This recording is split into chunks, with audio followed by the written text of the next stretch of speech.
In the heart of a peaceful New Jersey suburb, a house earned a name that still sends chills to this day: the Death House. Inside, 3 people were murdered: a priest, a student, and his cousin, in what many call one of the most bizarre and brutal crimes in New Jersey history. But the question that still haunts this case is, was this the act of a madman, or a man on a twisted divine mission? On May 10, 1990, police responded to a call from Maplewood, New Jersey. Inside the home of Father Edward Hines, they discovered a blood-soaked scene. 3 bodies: 55-year-old Father Hines, 20-year-old Seton Hall student Jean Boucher, and Jean's cousin, all stabbed, all dead. But something was wrong beyond the gore. The killer had written bizarre religious phrases on the walls, in the victim's blood. The media quickly dubbed it the Death House, and the neighborhood was gripped by panic. Jean was a well-liked student at Seton Hall University, known for being charismatic, religious, and passionate about theology.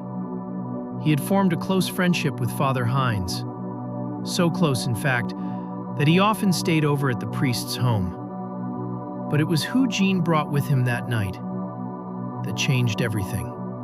His cousin, Michael Swan, a troubled young man with a dark past, and a dangerous belief that he was chosen by God. How did a simple overnight visit turn into a massacre? And why were the walls covered in religious ramblings written in blood? Shortly after the murders, police arrested Michael Swan. His confession shocked investigators. He claimed he was on a divine mission to cleanse evil, and said the priest was possessed.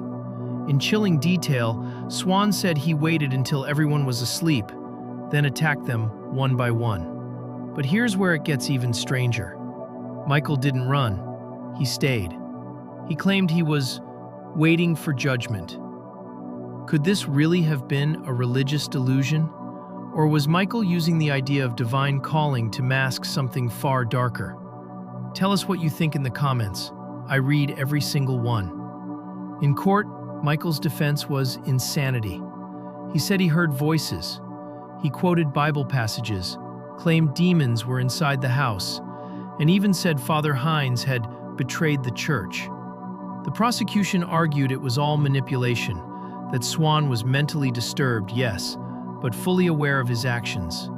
The jury agreed. He was found guilty of all 3 murders and sentenced to 3 consecutive life terms. But here's what still confuses many. Why were all 3 victims killed if only one was possessed? Was there more to this story? Something we never uncovered? The house was abandoned for years.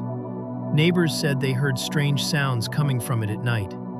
Eventually, it was torn down, but locals still call it the Death House lot.